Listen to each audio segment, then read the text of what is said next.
Welcome to the Build Your Own Team for Research Success conference call. My name is Cliff, and I'll be your operator today. At this time, all participants are in a listen-only mode. Later, we will conduct a question-and-answer session. Please note that this conference is being recorded. I would now like to turn the call over to Ms. Tracy Williams. Ms. Williams, you may begin.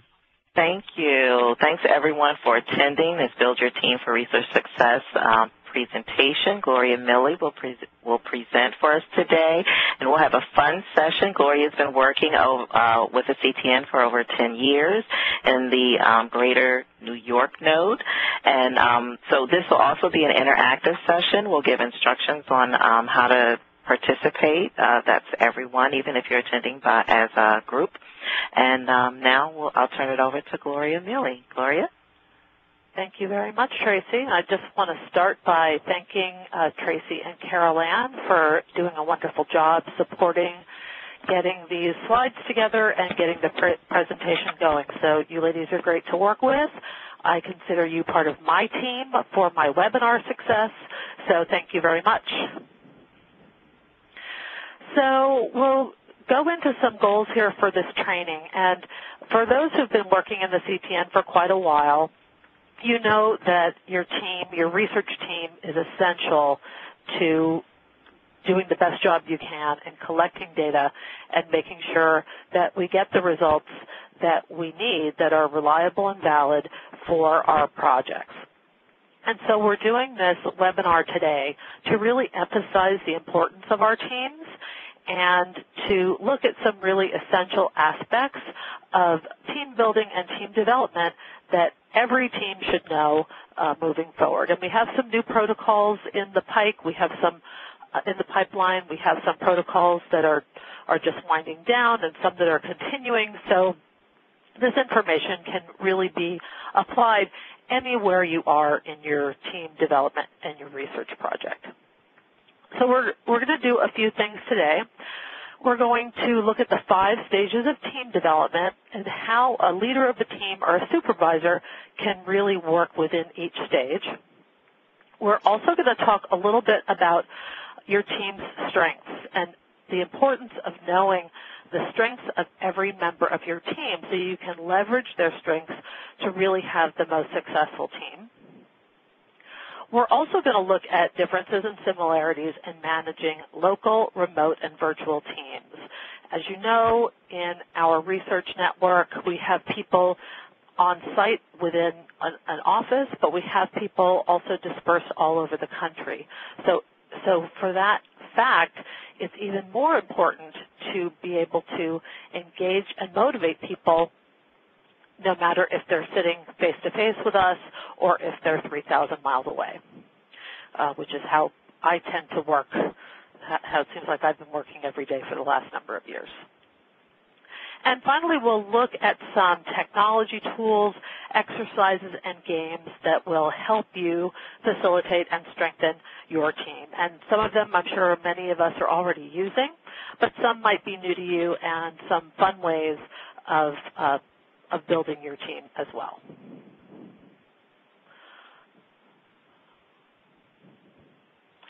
All right, so what are the 5 stages of team development? Now, luckily, these almost all rhyme, so it's easy to remember them. And these are concepts, these 5 stages are concepts that are very commonly discussed when talking about team development. So I just wanted to introduce them here and think about how they might apply in the work that we do in the CTN. So there are 5 stages: forming, storming, norming, performing, and if you say it right, adjourning, so it almost rhymes, and adjourning. So we're going to talk about each of those. So not surprisingly, forming is really when a team begins their work together. And this can happen at various stages of a research study. So this can be when a concept is being discussed at a local level. This could be when a protocol is being developed and the team starts to build across different nodes based on people's expertise or having consultants come in on the research, to when the whole staff comes together for protocol training, or as the study is going on. So it's really when a team begins working together, whenever that might be over the course of the study. And during this phase, it's really about learning about the team and their members, learning what are the goals of the team, what are the challenges that they might have, what are the specific tasks of the different members. And the focus in the forming phase is really on gathering information about the project, about each person, and building trust within the team. Trust in a team is so predictive of the success of a team, about how well a team works together. So it's really important to be able to understand the other members of your team, to get to know them, and to really build a trusting relationship. In this forming phase, obviously, the team leader has to be pretty directive, giving a lot of information about what's expected of people, about the goals and objectives of the study. But it also involves determining the roles of the different people in the study or on the team, what are the responsibilities, and what are some of the processes that are going to be put in place. And we're very good in the CTN in building those processes and having all of those roles very well developed. And so educating our team about that is an important part of this forming phase of team development. So the next phase is storming, and as you could imagine, this has a lot to do with the inevitable emergence of conflict. Now, I know that, actually, we all have conflict in our teams, and you might say, oh no, we never have any problems in our teams. Well, there probably are some times when people disagree. It could be something minor. There can be blow-ups on teams, but there will be inevitable conflicts that arise. And as people get to know one another, they might be questioning one another more. They may become more competitive. They may just not see eye to eye on how something is going to be done. Now, we have very standard procedures in our research trials, but still people can disagree. And we need to be ready to deal with conflict. It's important to emphasize tolerance and patience and understanding other people's ideas, obviously, but a team leader has to be ready to effectively communicate with the members of their team and have a conflict management plan in place.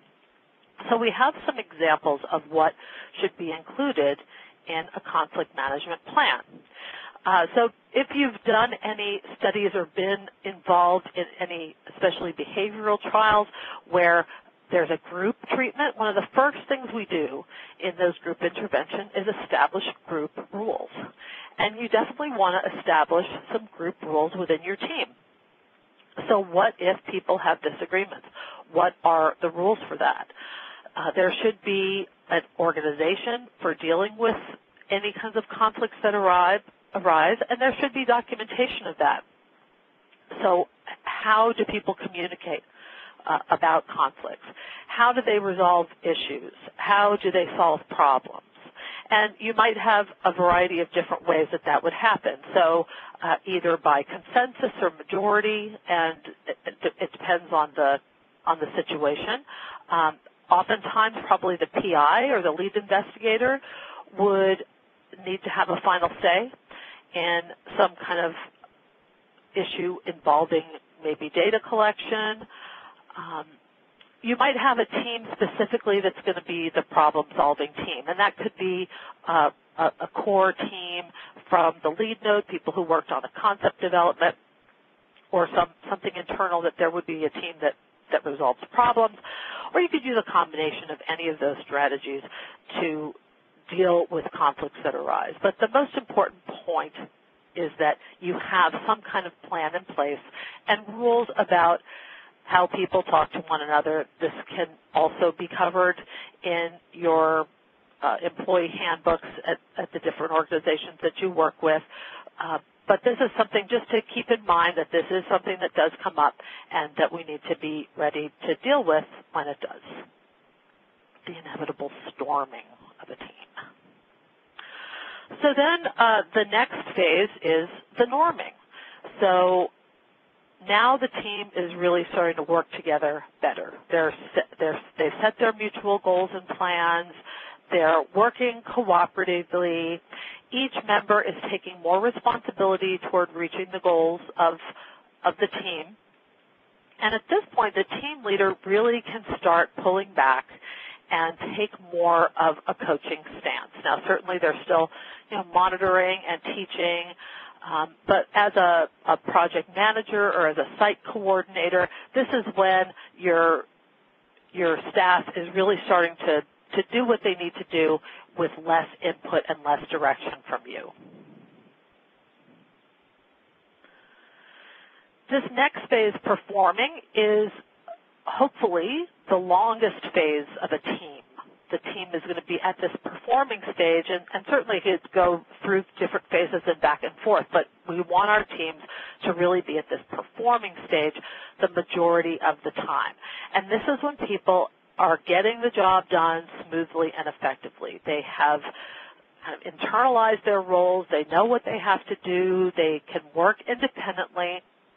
They can resolve conflicts or problems directly without having to use an external process. They can just work with each other to deal with any problems.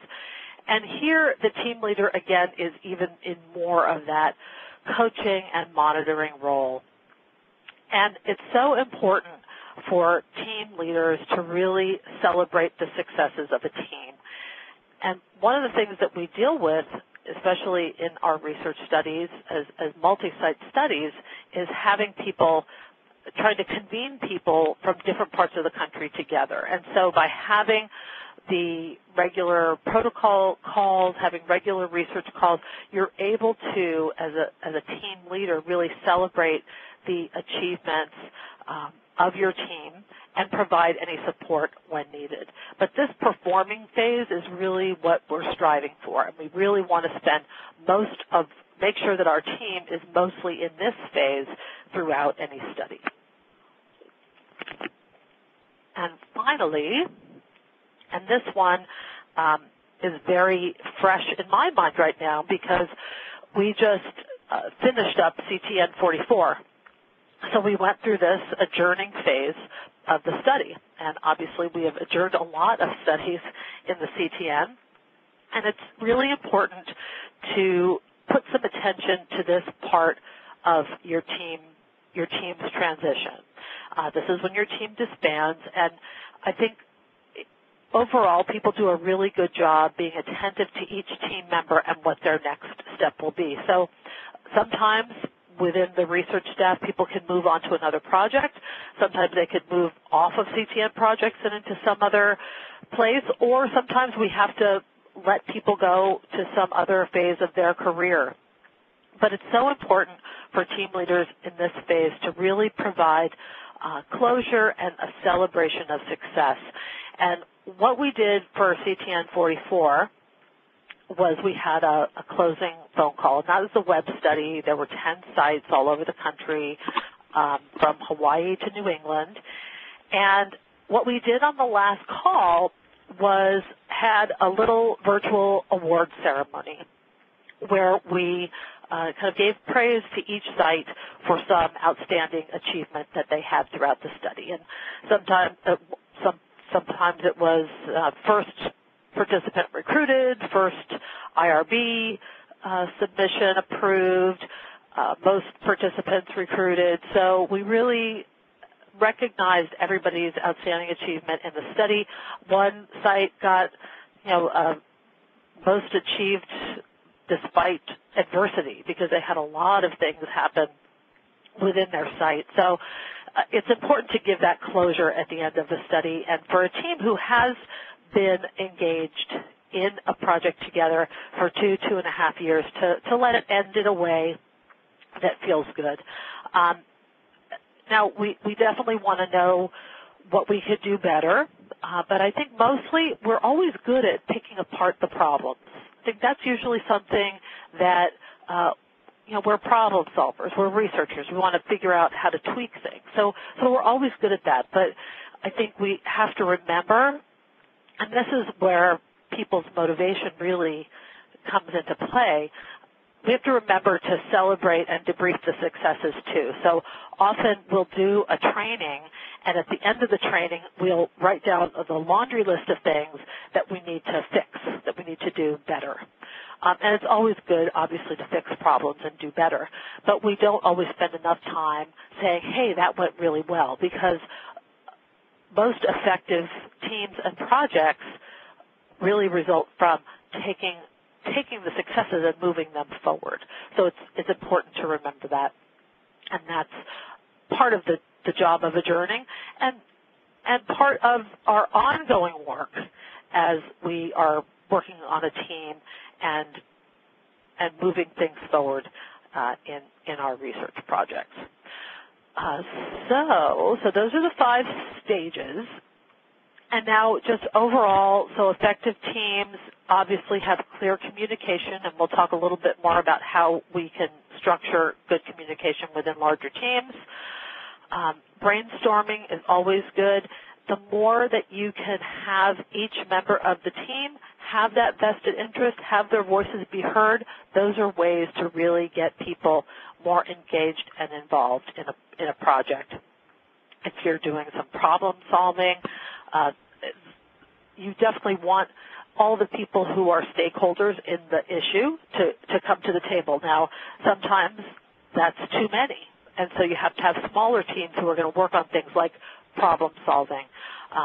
But we definitely want to focus on that, as well as a supportive and positive work environment and good work relationships. If you can throw some fun stuff in there, and we'll get to the fun stuff toward the end of the call, that's always great. And acknowledging those kinds of individual talents and strengths, and sometimes the weaknesses of the people of your team, but definitely understanding each person. We're going to talk about that a little bit more in the next section when we talk about people's strengths. But at this point, we are going to go to our first polling question. So, Tracy, you have a polling question for us? All right. Oh, sorry. I don't know what happened there. But the first polling question is, a project is starting and the team members are coming on board and getting to know each other, defining project roles. The team is in the A, forming, B, storming, C, norming, D, performing, E, adjourning phase. And we'll go to the operator for instructions on those, if you could just go to your computer and select A, B, C, or D, or E. Those who are in the conference room will ask you to respond by consensus there. And Gloria, let me know when you're ready to reveal the poll. Looks like we still have some people voting. Cast your final votes, please. Go ahead and show the answer. So we have 100% on form. Oops, yes, I'm sorry. Too many drivers. And the correct answer is forming. You guys are great. You're paying attention. Thank you. And so we have another question. Question number 2. Go to the polling question, Tracy.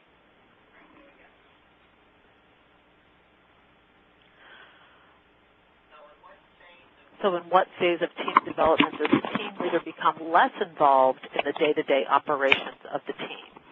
You can click right on your computer screen.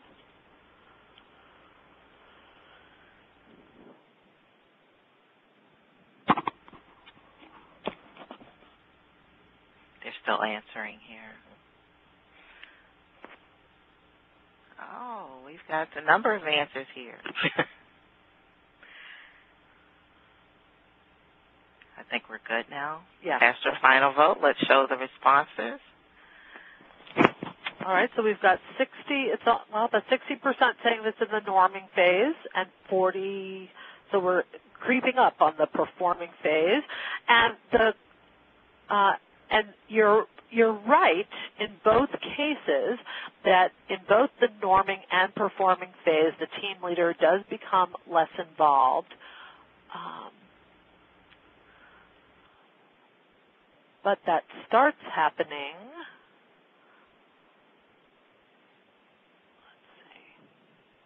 Let's see if this will work. Here we go. It starts happening in the norming phase. So that's really when the team leader can really start pulling back, is in the third phase of team development, the norming phase. So before we move on to understand the strengths of the team, I think we already have a question in the Q&A box. Can we open up the lines and see if anybody has a question at this point, Cliff? If you wish to ask a question, press star then 1 on your touch-tone phone. If you wish to be removed from the queue, press the pound sign or the hash key. If you're using a speakerphone, you may need to pick up the handset first before pressing the numbers. Once again, if you have a question, press star then 1 on your touch-tone phone.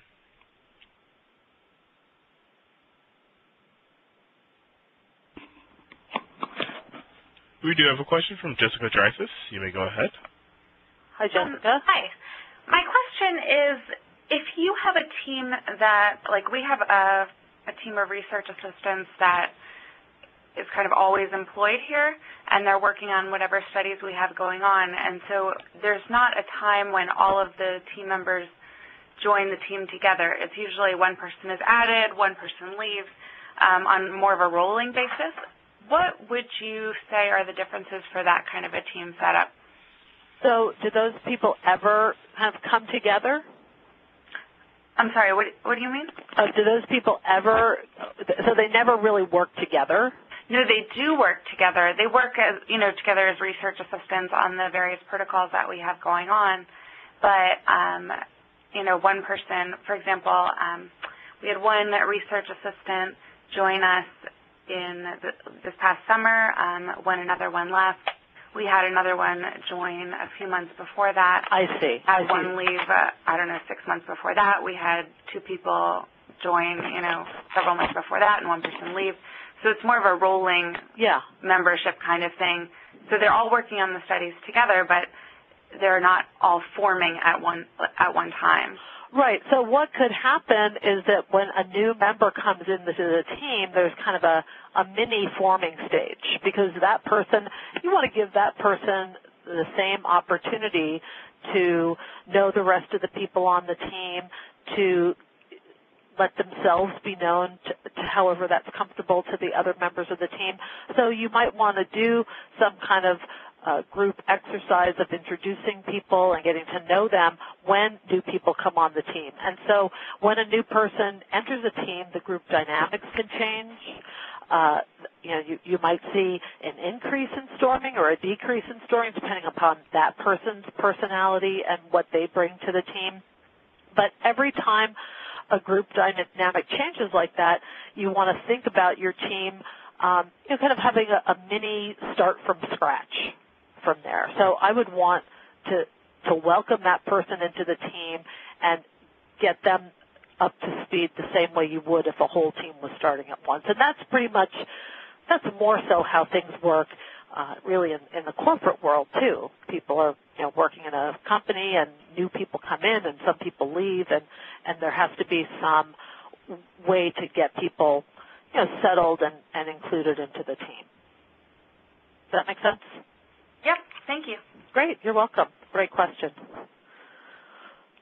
Do we have any? We have no further questions at this time. All right, so let's move on. Gloria? Yes. This is Carol Ann. We do have one from Edgar Weiss in the Q&A, and I didn't know whether it's you basically answered that question. Please speak to the inevitable staff changes at various stages of the team. Yeah. I just wanted to make sure we acknowledged this question, and we basically just answered it. Okay, great. Thank you. Thanks. People are on the same wavelength. Mm-hmm. Awesome. All right, so let's talk a little bit about understanding the strengths of the members of your team. So what are strengths? And people's strengths vary greatly, but really it's not only what you do well, it's what you really love to do. It's what motivates you, excites, and engages you. So when people come onto a research team, often they're all pretty, right, we hire people who are usually pretty detail-oriented, who are good with people, there's a lot of different qualities that we're going to hire for in a research study. But not everybody loves to do the same thing. So by understanding what people are good at and what they really like to do, that's how you're going to get the most out of every member of your team.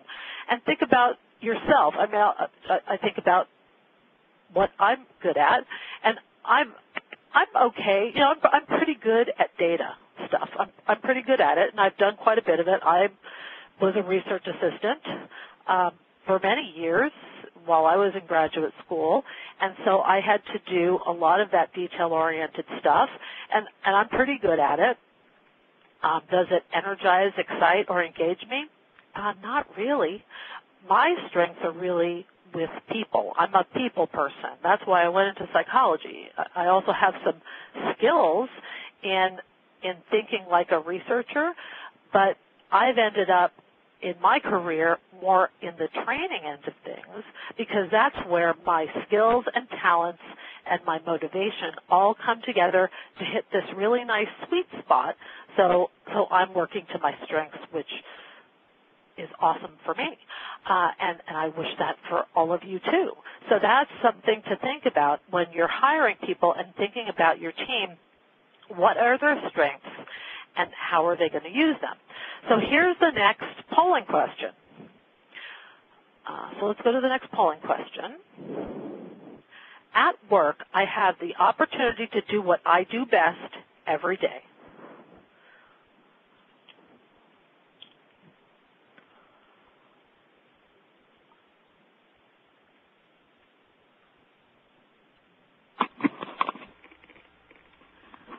Still got the answers coming in.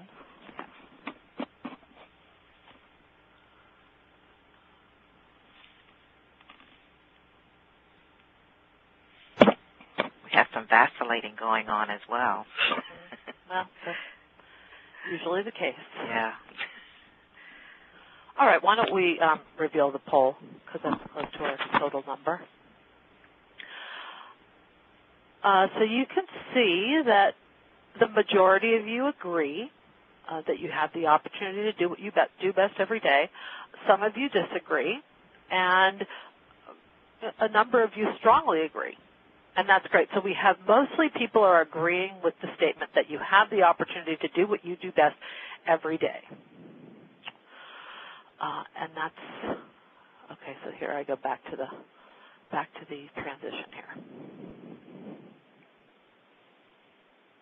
And there's no right or wrong answer. This is really what is your opinion of that. But this is a question that the Gallup organization has asked tens of thousands of workers in the United States. And in their research, they find that less than 20% of people strongly agree, and I didn't write down the number, but it was a little over 20% in our case here, but less than 20% of people strongly agree with that statement, but 90% believe that it's important to do so. So we have this disconnect of what we believe is important in the workplace and how we actually feel. So those who disagree or strongly disagree with the statement that they have the opportunity to do what they do best every day, they are really not emotionally engaged in the work that they do. And emotional engagement in work is another predictor of performance, of good performance. So this is another reason to really figure out what your team member strengths are and try to get them in those positions. Those who have the opportunity to use their strengths every day are 6 times as likely to be emotionally engaged on the job. They love what they do. That's a huge predictor of success. And it goes beyond just your satisfaction in the workplace. They are 3 times as likely to report an excellent quality of life in general. There might be some chicken-egg thing going on here. There might be some, people who are just in that optimistic frame of mind. But if you're engaged in your work, you're feeling better about your life in general. You go home from work and you're feeling good. You have a better quality of life. So those are pretty powerful reasons why to focus on strengths.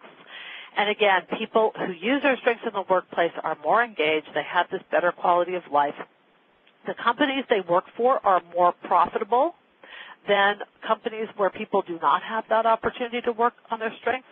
People are more productive when they're doing what they're good at and what they love to do, and they're happier. And let's not minimize happiness, because happiness has a lot to do with productivity and with moving ahead and getting done what you need to do.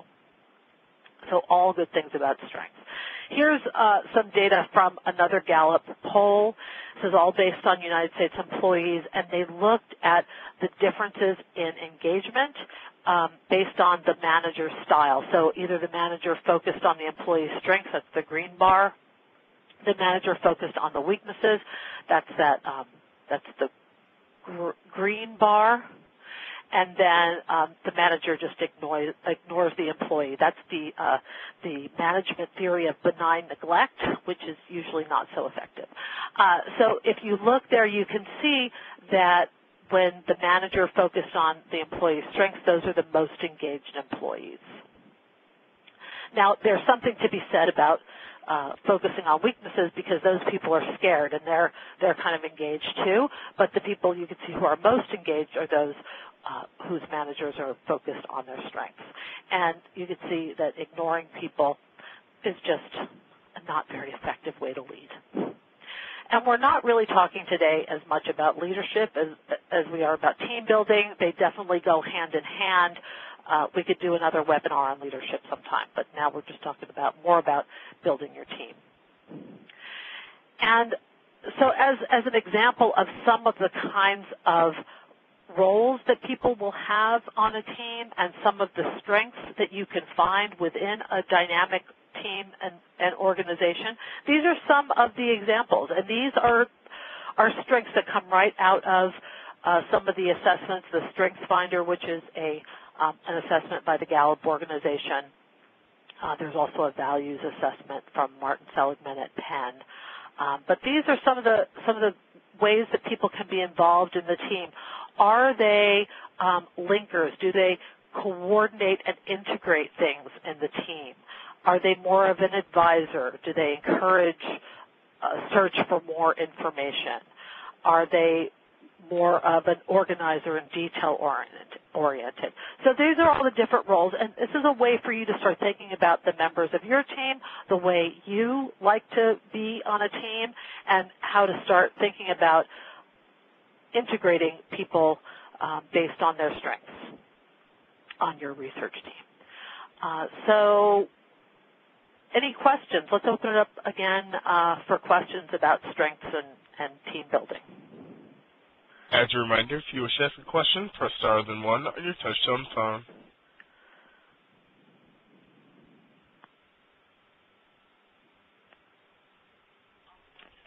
And I'm showing we have no questions at this time. All right, so let's move right along. Okay, so we're going to just talk about some tools that we can use to manage all the different types of teams that we have in the CTN. So we have our local teams that sit in similar physical locations. We have remote teams that could be part of our node, but maybe they're off-site in a different CTP. And then we have our virtual teams that work across nodes all over the country. And so how do we use technology and different tools to really facilitate those different types of teams? So I just talked about all of them. So we really want to choose the right platforms for some of these technology tools. And I know that we are famous for emails and teleconferences and web conferences in the CTN. These are ways that we communicate. I remember when I started working for the CTN, I found the teleconferences so disorienting. And again, because my strengths are more about people, since I didn't have a picture of a person in my head, it was very hard for me to follow. And other people might feel that way too. But it's really the most efficient way for us to work. I've certainly gotten used to it over time. Web conferencing has helped a lot by having another way to learn, by looking at some materials while you're talking to people. That always helps. But these are the ways that we mostly communicate in our remote teams, and even probably down the hall from one another. And I have a teenager, so I know that there's all that communication that goes on sitting next to each other on our remote devices as well. But we want to choose the right platform. So we do email, teleconferences, web conferences. Video is now a real alternative, and some people don't want to use video because they don't want people to see what they're doing. But a lot of times it's really helpful to have that face-to-face contact with people that you don't get to see on a regular basis, and video is a great way to do that. There are actually some tools. There's one called a Maestro Conference for the teleconference format, where you can actually do a training and make breakout groups on a larger teleconference. So that's something that could be of interest to people. And then there are things like Skype and Google, all the Google tools, Facebook. Of course, we have LiveLink as one of our platforms in the CTN, but there are other collaborative work environments that we can talk about, and then other social media forums. So I just wanted to get a sense from people, and on this next polling question. So other than email and teleconferences, which of the following have you used to communicate with your research team? And I think you could pick more than one.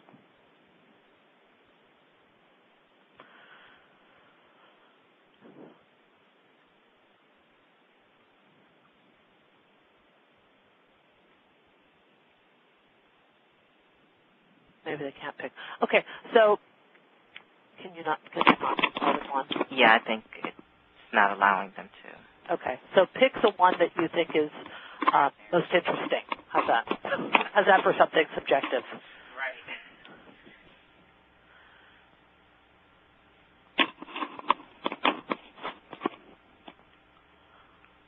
Okay, cast your final votes, and I'm about to reveal the results. Okay, I think they're done. Okay, so we've got a nice mix of what people are using, and it's a pretty even split between video conferencing, LiveLink, and other collaborative work tools. And I'm really glad to see people are using video conferencing and other collaborative work tools, which if you want to share that toward the end, if we have some time, that would be great. And not a lot of people using Facebook, or at least in your forced choice here, you weren't able to say it. But these are definitely different approaches for us to be considering as we're working together and collaborating across the state, across the country, or whatever. So I'm going to talk about most of these tools in a little bit more detail. Obviously, email we don't really need to talk about, but we would be remiss in not including it. Just remember your good email etiquette. Don't reply all to an email to 60 people unless you absolutely have to. You know, okay. None of us like to get those emails.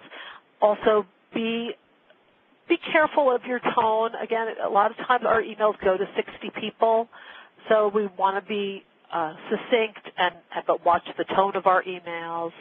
I've seen problems arise, storming comes up, you know, when people read into things in different ways. And that's the thing with email. It's a written device, so you want to share information, things that are more fact-based, check on schedules, things like that. There's other tools for that, like those doodle polls and things, but we obviously have to use a lot of email. We already talked about teleconferences, and we're on this great web conference today, and this web conferencing platform is terrific with the different kinds of things that you can do. The benefits, obviously, are all the cost saving, the collaboration, the ability to learn from one another, even though we're all over the place. So it's really great. The more you can use video, the more personal it can be. Maybe in a training like this, it could be a benefit, but definitely working in small groups, it's great to see who you're working with. Skype is another way of sharing video, sharing your desktop. You can also do that in webinars. It's better for smaller groups. It's voice calling, but as well as video. I find that it's most useful for the video part. If you're using it for video, though, I think there is a charge. If you're using it just as a conference call, then there is no charge. So it's a way to help minimize costs, but also promote more group interaction. And then there's the world of Google. There's really no way to escape Google, and that's okay. Google has some great tools. So one tool that they have, if your group is on Google+, which is Google's social network, the equivalent, well, they want it to be the equivalent of Facebook, but it is their social network.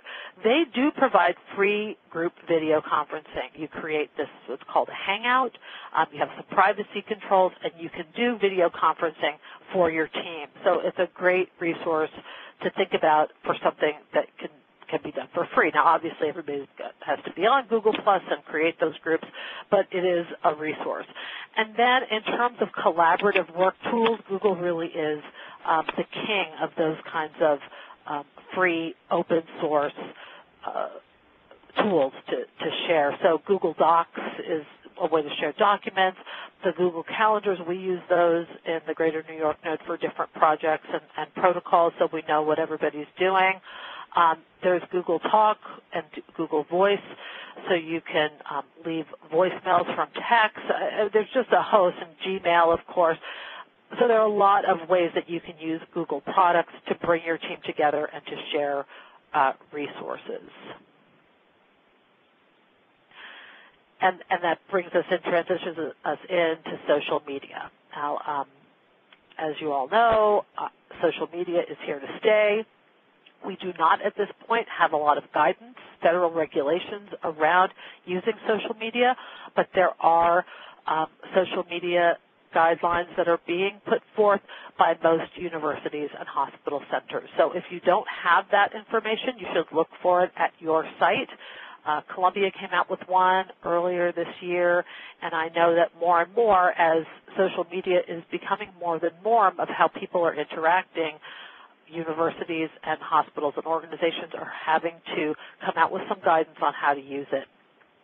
So whatever you do, obviously we want to maintain the confidentiality of our research participants. That's always first and foremost in all of our minds and everything we do. Adhere to any institutional guidance that you have, and make sure if you're using social media as a team building activity, it's not to share identifying information. We have secure channels for data sharing if we need to do that, but it's really to share ideas within your team so that you can be more productive and effective. So obviously a couple of examples of this would be Facebook, and here you can use the chat feature. You can have events to schedule. You can work in your groups. You can post pictures and videos if you want of events that you've had.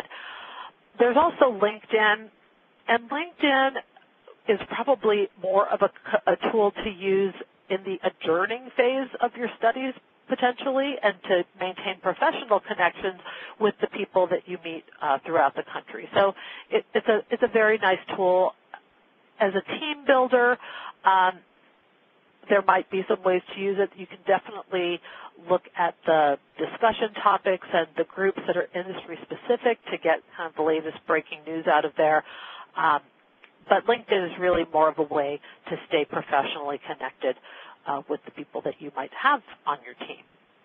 So I'm not going to talk any more really about this because we did two pretty comprehensive webinars on social media earlier this year.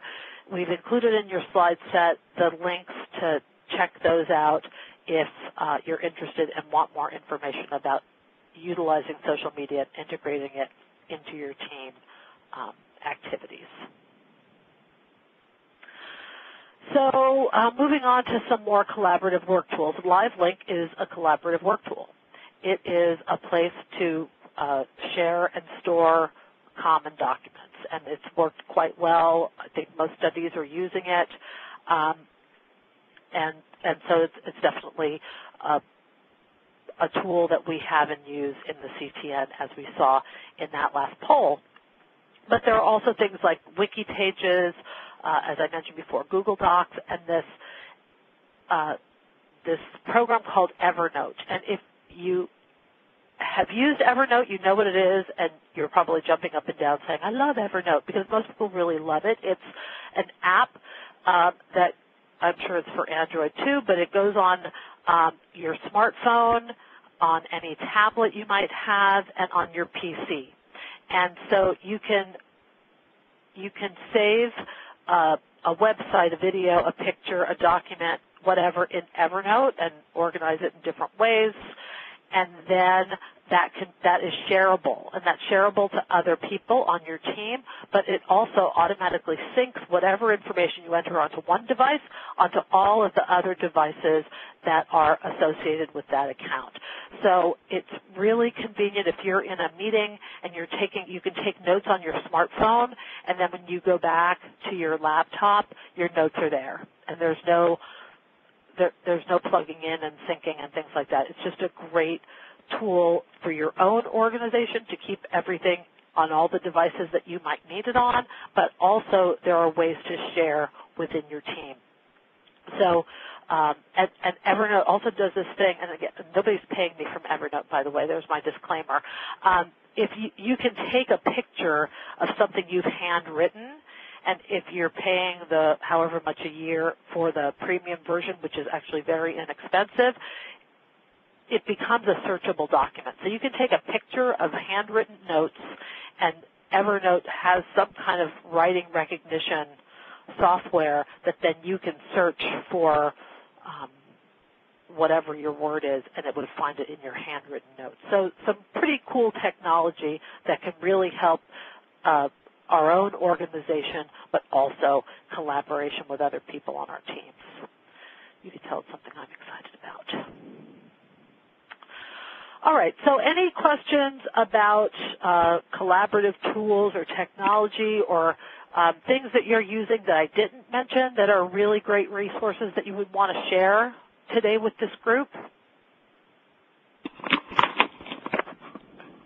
Once again, if you have a question, please press star then 1 on your touch-tone phone.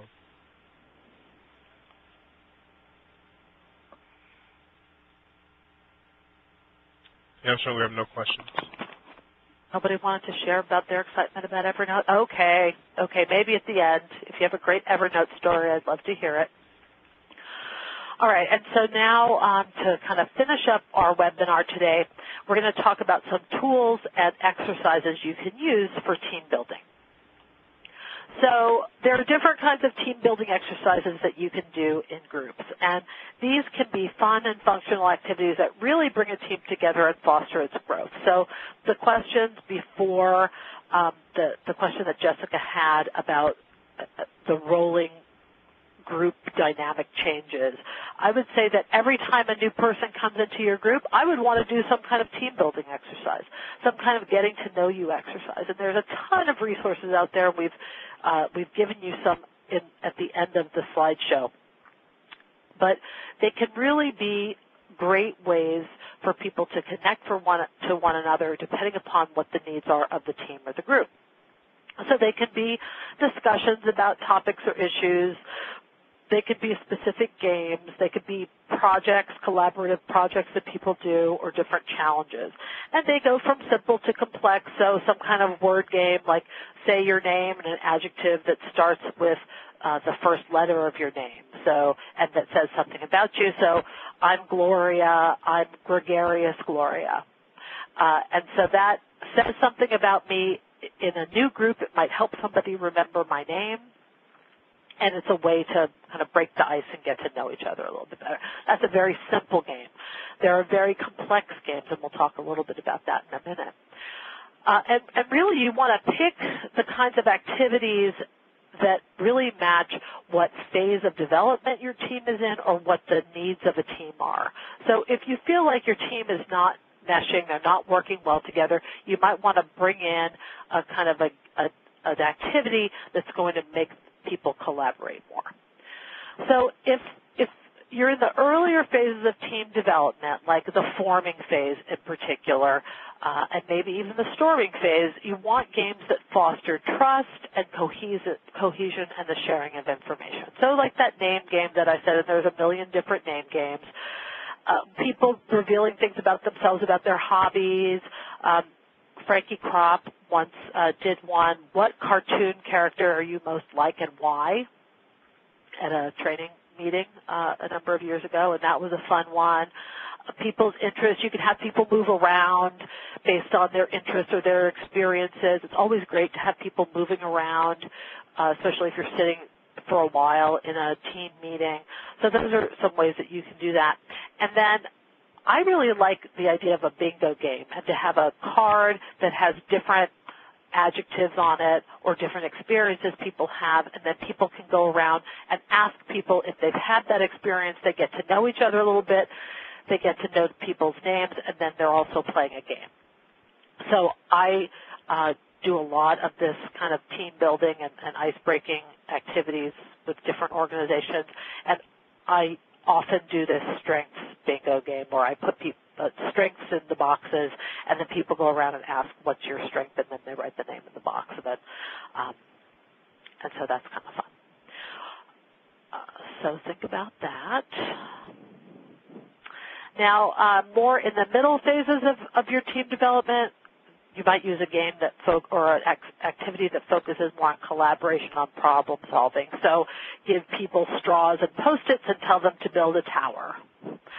There are problem-solving games, and sometimes there are physical challenges that you can have people do that require a lot of collaboration.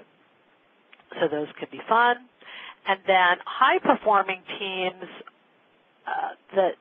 typically this happens more at the supervisors might do this all together, or some team that's on a very special project. But here we're talking about retreats, going for the high ropes course, or any kind of multi-day problem-solving adventure.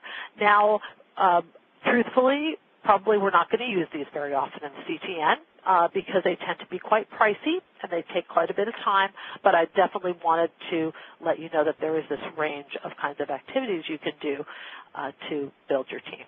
And here are some resources, as I mentioned, about team building. And so these are like lists and lists of different, and this is online. There are also just myriad books that you can look at to get more examples and more ideas for team building games and activities. And then these are some of the websites to look at if you're really as excited about strengths as I am, to look at strengthsfinder.com, and that is the Gallup organization's website. They have books there's Strengths-Based Leadership and StrengthsFinder 2.0, where you get the book, you get a code, you take an online assessment, and it gives you your top 5 strengths. And that's a really nice activity to do with a team, and it doesn't cost that much. I think each book is between $10 and $15. And that's a great way to get some really objective data on the strengths of your team and start thinking about how to manage your team around those strengths. AuthenticHappiness.com is run through the University of Pennsylvania. It's Martin Seligman's organization that's focused on positive psychology. There are assessments there about values, and values are certainly related to strengths, so that's another way to look at that. And most of those assessments and resources are free through Penn. And then TMBC is the Marcus Buckingham company. Marcus Buckingham started his career working with the strength psychologist Donald Clifton, and then working for Gallup, and now he has his own for-profit business, but working with managers to help build their strengths. And again, just some more resources and food for thought if that's something that excites and engages you. And then, of course, as good researchers, we always like to have the references at the end. So I think we have a few minutes left if people have questions or experiences that they want to share, excitement about Evernote, whatever. We have a couple of minutes left. If you have any questions or comments, press star then 1 on your touch-tone phone. There is one question, Gloria. Someone was, Amy Strong, wanted to be able to print out the handouts, and we will post these on the CTN Dissemination Library, and I'll definitely send something to you, Amy, to get to that. But that was the only question we had in Q&A. Okay. I'm showing no one is queued up. Okay. I'm sorry, Jessica Drexler's just queued up. You may go ahead. Hi, sorry. I actually did have a question, I think during the second part of the presentation, but I didn't want to be the only one with questions. My question is, what if you have, most of the research assistants that you're going to get coming in to do psychology or, behavioral research or interview-based research are going to be interested in interacting with other people. So they may all have the same strengths, which may make it difficult just to emphasize people's individual strengths if they all kind of fall on the same end of the spectrum. And then the other component of that is it seems that sometimes I might have research assistants that like to do something that is different than what they're good at. Like their favorite things to do are things that maybe they're not as great at. Interesting. Well, I think just with this perspective to be able to share with the team, it seems like you all have very similar strengths, which makes sense given what you're doing. But I have to tell you, it might look on the face of things like they all have the same strengths, but if you go a little deeper, you'll find that there's going to be some differences, and those are the things that you might then want to hone in on. I think for people who really like to do something that they're not very good at, that's something you have to talk to them about. So is there a way to help boost their skill in that so that they get better at it, or is that something that maybe just the objective reality is going to show them, this is really not the best. I realize that you enjoy doing this, but I need it done in a different way for the team to work at its best, so I'm going to need to, what's another thing that you would really enjoy doing that is on our list of things that need to be done? Something like that. Thank you. You're welcome. I'm sure we have no further questions at this time. All right. Wonderful. Well, then we are wrapping up. I want to thank you all for being on the call. If you have any further questions, feel free to email me. I'm in the directory.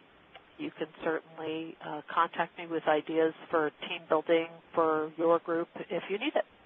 Thanks so much, Gloria. I really enjoyed this, and I know the rest of everyone who participated did as well.